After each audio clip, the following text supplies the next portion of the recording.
नमस्कार दोस्तों, स्वागत है मेरे चैनल पे।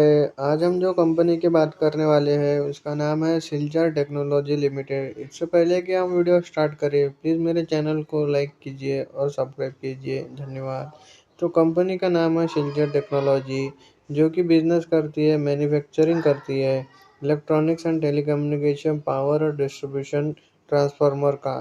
तो बेसिकली ये कंपनी ट्रांसफार्मर बनाती है, जो कि telecom, electronics, powers and distribution जो बिजनेस रहते हैं उसमें यूज़ होते हैं वो ट्रांसफार्मर, उसका ये मैन्युफैक्चरिंग करती है।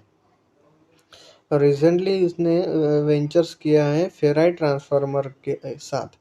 तो ये बेसिकली ट्रांसफार्मर बनाने का काम कर दिया। आपको मालूम होगा, जैसे इलेक्ट्रॉनिक, टेलीकम्युनिकेशन और पावर जो बिजनेसेस रहते हैं उसमें ट्रांसफार्मर बहुत ज़रूरी कंपोनेंट रहता है, जिसके बिना कोई भी इलेक्ट्रिसिटी या फिर काम नहीं करती।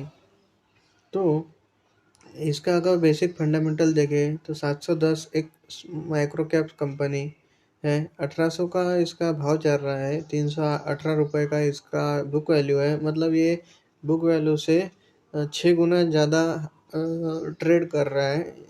उस हिसाब से अगर देखें तो थोड़ा महंगा दिखता है, लेकिन स्टॉक का अगर पीई देखें तो 16 का है, जो इसे एक अंडर वैल्यूड स्टॉक घोषित करता है।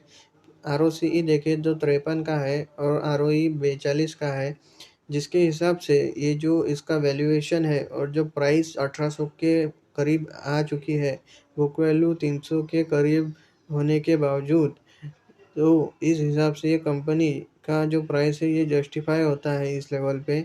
और इसमें और भी पोटेंशियल है आगे जाके, अगर इसका हम आरओसीई और आरओई को मद्देनज़र रखें तो डिविडेंड यील्ड भी देती है कंपनी 0.21% का।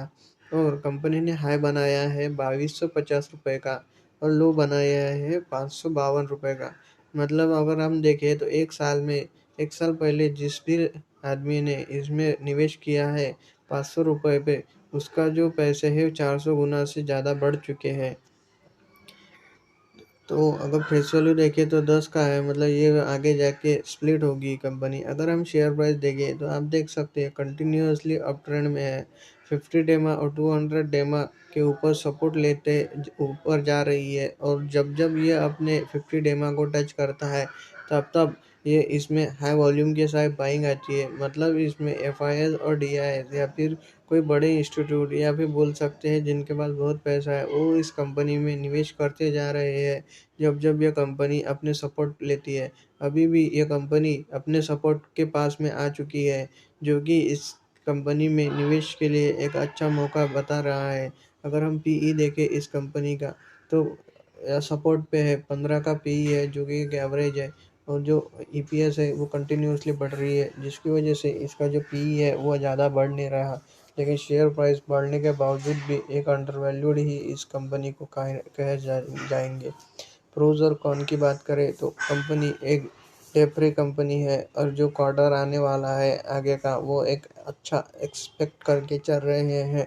सीएजीआर देखे 5 साल का तो 50% के तक करीब है, और आरओई का रिकॉर्ड देखे 3 साल का वो 26 के पास में है, जो इस कंपनी को एक बेहद ही शानदार मल्टीबैगर कंपनी बनाने के लिए काफ़ी है।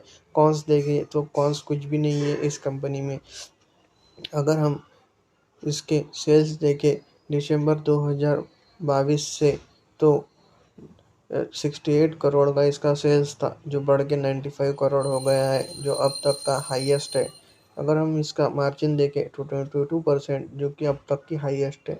नेट प्रॉफिट देखें तो 16 करोड़ का, जो कि अब तक की हाईएस्ट है। और ईपीएस देखें 42 रुपए की, जो कि अब तक की हाईएस्ट है। इन सारी वजहों से ही ये कंपनी में जो ये रनअप आया है 400% का, ये जिम्मेदार है। अगर हम इसका ईयरली बेसिस पे सेल्स देखें 280 करोड़, जो अब तक का हाईएस्ट है।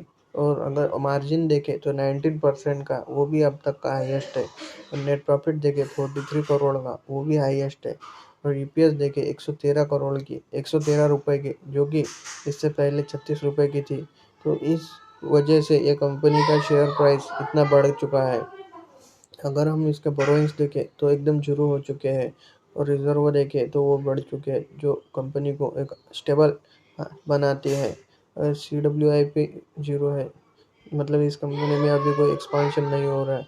और जो ऑपरेटिंग एक्टिविटी है 39 करोड़ की है, मतलब कंपनी में जो भी प्रॉफिट आ रहा है वो अपने धंधे से आ रहा है, ना कि इन्वेस्टिंग से। और FIS की पोजीशन देखें 1.89 है।